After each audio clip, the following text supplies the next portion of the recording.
ಇವರೇನೋ ಗಿಲ್ಲಿಯವ್ರು tattoo ಹಾಕ್ಸ್ಕೊಂಡ್ಬಿಟ್ಟವ್ರಂತೆ. ಗಿಲ್ಲಿಯವ್ರು big boss ಅಲ್ಲಿ ಗೆದ್ದ ತಕ್ಷಣ ಕಪ್ಪೆತ್ಕೊಂಡು ಸೀದಾ ಕಾರತ್ತಿ ಸೀದಾ ಅವ್ರ ಮನೆ ತಾವ್ ಬಂದು ಕಪ್ಪೆತ್ಕೊಂಡು ಅವ್ರ ಕೈ ಕೊಟ್ಟು ಶಬ್ಬಾಷ್ ನೀನು ನನ್ನ ಟ್ಯಾಟೋ ಹಾಕ್ಸಿರೋದಕ್ಕೆ ಅಂತ ಹೇಳಿ ಶಬ್ಬಾಷ್ ಮಾಡಿ ನಾಳೆಯಿಂದ ನನ್ನ ಜೊತೆನೇ ಇರಬೇಕು ಡೈಲಿ, ನೀನು ಇನ್ಮೇಲೆ ಎಲ್ಲೂ ಹೋಗ್ಬಾರ್ದು, ಕೆಲಸ ಕಾರ್ಯ ಎಲ್ಲ ಬಿಟ್ಬಿಡು, ಇನ್ಮೇಲೆ ನನ್ನ ಜೊತೆನೇ ಇರ್ಬೇಕು ನೀನು ಅಂತೇಳಿ ಹೇಳಿದ್ದಿದ್ರೆ ಇವ್ರಿಗೆ ಖುಷಿ ಆಗೋದು.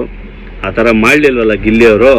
ಅದಕ್ಕೆ ಇವತ್ತು ಮೀಡಿಯಾ ಮುಂದೆ ಕೂತ್ಕೊಂಡು ನಾನು ಸುಮ್ಮನೆ ಟ್ಯಾಟೋ ಹಾಕ್ಸ್ಕೊಂಡೆ, ಬಿಗ್ ಬಾಸಲ್ಲಿ ಇದ್ದಾಗ ಬಂದು ಮೀಟ್ ಆಗ್ತೀನಿ ಅಂತ ಹೇಳಿದ್ರು, ಆದರೆ ಮೀಟ್ ಆಗಲಿಲ್ಲ. ನಮ್ಮ ಮನೆಯವರೆಲ್ಲ ಬೈತಾ ಇದ್ದಾರೆ. ಇವತ್ತು ನನ್ನ ತಂದೆ ತಾಯಿದು ಹಾಕ್ಸ್ಲಿಲ್ಲ, ನಮ್ಮ ಹೆಂಡತಿದು ಹಾಕ್ಸ್ಲಿಲ್ಲ, ನನ್ನ ಮಕ್ಳದ್ದು ಹಾಕ್ಸ್ಲಿಲ್ಲ.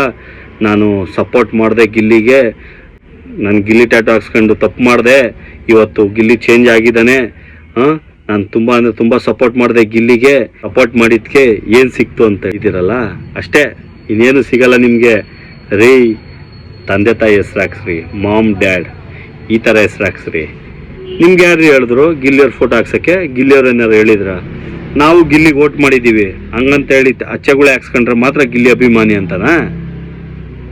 ಏನಿಲ್ಲ, ಪ್ರೀತಿಯಿಂದ ಹಾಕಿರೋದು. ಹಾಕ್ಸ್ಕೊಂಬಿಟ್ಟೆ ನನ್ನ ಜೊತೆನೇ ಇರಬೇಕು, ನಾನು ಅವ್ರ ಜೊತೆನೇ ಇರಬೇಕು ಅಂದ್ಕೊಳ್ಳೋದೆಲ್ಲ ಕನಸು ಬ್ರದರ್.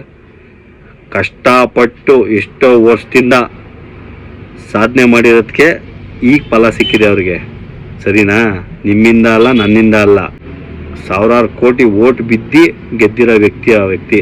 ಸುಮ್ಮನೆ ಮೀಡಿಯಾ ಮುಂದೆ ಬಂದು ಮಾತಾಡೋದ್ಕಿಂತ ಸುಮ್ಮನೆ ನೆಮ್ಮದಿಯಾಗಿದ್ಬಿಡು ಬ್ರದರ್. ನಿನಗಿಷ್ಟ ಇದ್ರೆ ಇಕ್ಕೋ, ಇಲ್ಲ ಅಳ್ಸಾಕು, ಅದೆಲ್ಲ ಮಾತಾಡಬಾರ್ದು.